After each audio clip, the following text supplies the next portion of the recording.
Statistics Unit 4, Lesson 1, One Proportion Estimation. In this lesson, we want to estimate a population proportion and then find the sample size needed to get a confidence interval of a given width. First of all, we looked at descriptive statistics, where you simply look at the information in tables or graphs. And now we're going to try to make inferences, meaning we're going to try to make conclusions about the parameter. So we want to estimate a parameter. So we want to take a probability sample, one that we know the probability of each item being chosen to collect it. Common types are simple random sample, where they all have an equal chance. Systematic samples, where you start at a random starting point and then pick every, say, 10th one or every 20th one or something. And then stratified random samples, where you divide the population into subgroups and you pick a random sample from each group. Most of what we're going to do assumes a simple random sample, but in any of those cases there's sampling error because not every item is sampled. So whatever statistic that you get, what you would use depends on which method you use. But the statistic you get won't equal the population parameter exactly, so there's going to be some sort of sampling error in that. And then there's also a non-sampling error, whether it's because you didn't measure exactly, or there's, the measurement tools aren't exact, or the sampling method itself just wasn't very good. There are all kinds of non-sampling errors and other possibilities that you can have as well. But at any rate, you're going to first end up with a point estimate for the parameter you're interested in. So if you're interested in the population mean, you will get a sample mean. If you're interested in the population variance, you'll get a sample variance, and so on. So we're going to get a single value from one sample of size n, but of course there are a lot of different samples of that size that could have been taken from the population. So when we look at all the different possibilities, our statistic is just one of many possible values that we could have gotten by taking a sample of that size from the population. So therefore that statistic has a sampling distribution, and oftentimes it's going to be not just the statistic itself, but the statistic minus the parameter, and then over some standard deviation of the statistic, which is like the standardized value that we had when we looked at the normal distribution. This would be telling you how many standard deviations away our statistic is from a parameter. This will have some sort of known distribution, and there can be different distributions that you get. So we're first going to look at a population proportion, which is when you have the variable, which is whether or not an item that you take from the population has some characteristic that you're interested in. In this case, the population proportion, we're going to call that pi, is the number in the population with that characteristic divided by the total number in the population. And we're going to estimate that by the single number, which is the sample proportion. We're going to call that p hat, the number in the sample with the characteristic divided by the sample size. Now, by a theorem called the central limit theorem, for sample proportion, we have this quantity where we take our point estimate and we subtract the parameter, and then we divide by an estimate of the standard deviation of that statistic. This will have an approximate standard normal distribution. When? Only if large enough samples are taken, and the conditions for that is that n pi and n times 1 minus pi are both larger than 5.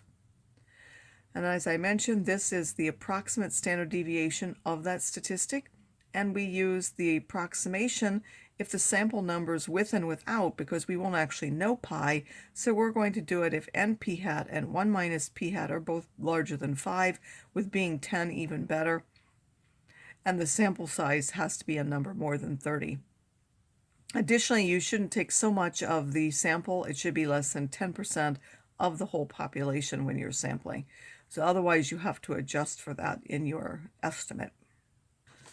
So now we get this one number, which is our statistic, as a point estimate of it, but we know because there's error in that, or it's not exactly the value of the parameter, we would like to include some numbers smaller than it and some numbers larger than it, so that we're more sure that our parameter will be in there.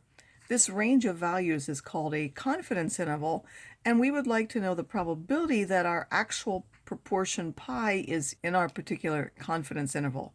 Now, the only way we could be sure it would be to say it went anywhere from 0 to 1, which are all the possible values of a population proportion pi, and that wouldn't be helpful. But we would like the probability of missing the true proportion to be small. So we're going to pick some confidence level, which we'll call 1 minus alpha. So the probability that it's not in the interval is alpha, and we're going to try to make alpha small. The normal values are 0.01, 0.05, 0.1. Those are typical values that people use for alpha. Generally, we're going to take that probability of missing and split it equally among the two different sides, like those that are bigger and those that are smaller. So our statistic, because it's standard normal, has a mean of 0, and then we're going to go down to some number and up to some number, where we're going to take the error of missing, which are these two ends, where we didn't go small enough or we didn't go large enough, and we're going to take that alpha and split it into two halves, which is alpha over 2 and alpha over 2. The way of denoting a value here is that ZA is the value of a standard normal, so the probability that Z is less than that is equal to alpha. So that's what the notation means. This A is the probability that if it's less than that number, that's equal to A. So since this is alpha over 2, the probability less than that, we will call that Z alpha over 2. And this one, because this is alpha over 2, the probability that it's less than that is 1 minus alpha over 2, so we'll call that number Z1 minus alpha over 2. And there are ways of finding these numbers based on what alpha is. You can use tables, and then it's also in your calculator a way of finding those particular values. Now, because the standard normal distribution is symmetric around 0, it turns out that this one is the negative of this one. So if this one happens to be 2, this one will be minus 2, and so on. Now, in terms of probability, the probability that it's going to be between the minus and the plus value of our statistic is equal to 1 minus alpha. And if we rewrite that, we could first multiply by the denominator, which would take it here, and then we would add the p hat to both sides, and then we would also multiply by a minus, and that would take this one and put it down here, and this one put it here, but you won't see that because when you multiply this by the minus, it becomes a plus. So you have p hat minus the C1 minus alpha in this estimate. We would know that pi is in between those two values is equal to 1 minus alpha. So the probability that our pi is in between those numbers is 1 minus alpha, and we're going to make sure that this 1 minus alpha is a relatively large number. But because we don't know pi, we're going to have to replace this standard deviation with this standard error where we put in estimates for pi, which are again the pi hat. So we're going to have a 1 minus alpha 100% confidence interval for pi of this. This is programmed into the TI calculator. It's option A under statistical test, proportion Z interval. You're going to put in the number with the characteristic, the sample size, the 1 minus alpha level, and then you'll calculate it. And what this means is that if we took all the different possible samples of size n, 1 minus alpha 100% of them would contain my actual pi. So when we're done, we don't really know that our pi is in there or not, but if it's a 95% confidence interval, then 95% of such confidence intervals would have pi in them. Ours either does or doesn't, we really don't know, but we would say that we are 95% confident that pi is in there, simply because 95% of such intervals would contain our value. So here we have scorpion venom that affects both the heart and nervous systems. In a sample of 86 patients with scorpion bites, 65.1% had cardiovascular complications. Find a 95% confidence interval for the proportion of scorpion bite patients with cardiovascular complications. So first of all, the variable is whether or not they have those complications. The population are all the patients with scorpion bites. Our sample size is 86, and p hat is this percentage written as a decimal 0.651. We want a 95% confidence interval, so 1 minus alpha is 0.95, or alpha is 0.05. We need to check whether we can actually use the approximation by looking at np hat and n times 1 minus p hat and making sure that they're bigger than 5, with 10 being preferred. So if we calculate 86 times that, that's 56. So 56 people with those bites had those complications, and then 30 people did not have complications. Both of those numbers are more than 5. In fact, they're more than 10, which is even better. And our sample size is more than 30. So we can assume that the standard normal approximation will be a good one, and we can substitute p hat for pi to estimate that standard deviation. So the appropriate interval is this. You need to know those formulas. And then you're going to calculate that using 1zn. So I will just show you for this one they're all in the same place. You're going to go to Stat to Test. You're going to go down to 1 proportion Z interval, which is option A. And then you are going to enter the information. So N is 56, N was 86. We are going to do a 95% confidence interval, so that's in there correctly. And you push calculate, and it gives you these numbers with this NP hat and this. And mine is a little bit more accurate here. I probably calculated mine by hand, and I put those numbers. And because I wasn't using this, I was only using the 0.651. I didn't get exactly the same thing there, but it's relatively due to round off error. This is what you would get from your calculator if you actually put in the information. I calculated mine by hand. So we are 95% confident that the proportion of scorpion bite patients with those cardiovascular complications is somewhere between 0.550 and 0.752, or as a percentage between 55 and 75.2%. Now, this formula assumes that this population is infinitely or reasonably large, but if the population is finite and n over capital N is more than 0.05, meaning that our correction will now be important. So if our sample size is more than 5% of that capital N, certainly if it's more than 10%, then you would definitely want to make the correction. Then the size of the sample relative to the population is larger, and the standard error can be reduced using a finite correction factor called this. And in this case, you're going to multiply, instead of just by this p hat 1 minus p hat, you're going to multiply by this finite population correction factor. In order to do that, though, we need the population size capital N. So Hassan's Game Store serves about 2,000 customers. The owner randomly called 100 customers and found that 80 were happy with the service each received when shopping at his store. Find a 90% confidence interval for the population proportion.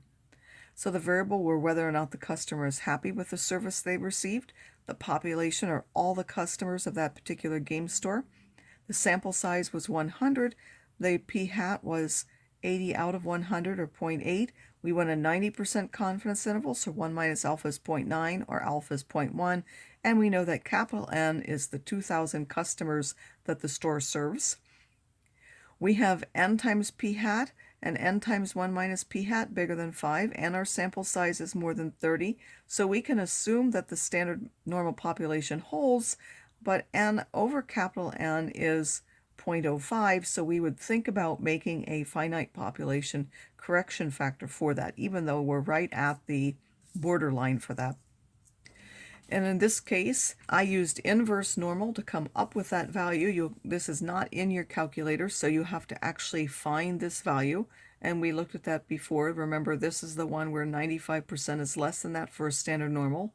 That's what Z.95 is 1.645. And now I calculated this myself. You have to calculate this number here and then add and subtract that from that 0.8. So that would give us these two numbers. We are 90% confident that the proportion of customers of Hassan's Game Store who are happy with the service is somewhere between 73.6% and 86.4%. So far all we did is we took a sample size, and whatever width we got, that's the width we got. But sometimes you want to make sure that you have a certain width. Like here, the difference between these, there was a 0.13 about. Maybe that's too big for what you want. So sometimes people have a desired width. They would like to be within a certain amount of the actual value. In that case, you can try to pick how large your sample has to be. So you have some desired width. You're going to take that and divide by 2, and we're going to call that number D. And then we're going to choose a confidence level, just as we did before. To find the appropriate sample size, you have to start with an estimate of pi. So you have to have some idea of what pi would be. So that value could be based on your belief. It could come from some previous sample, an initial estimate. There could be an upper bound, like you might say, well, I know it's not more than 45%, or I know it's not more than 30%, or I know it's not more than 80%. Whatever upper bound you have, you might believe that it's that. And if you don't have anything that you know, then you would use 0.5, which gives the maximum sample size out of all the possible values that you have. So now you're going to know that half of the confidence interval width is this, so that would be what D would be. That's the number that we're adding or subtracting. And now if you solve this for n, so you take this to the other side, you square both sides, you multiply by the n, you divide by this, you would end up with the formula for when we have a relatively large population, or if you have with replacement sampling, you would need this sample size. And there is one where you have to include the finite population correction factor somehow in that, but we're going to omit covering that one.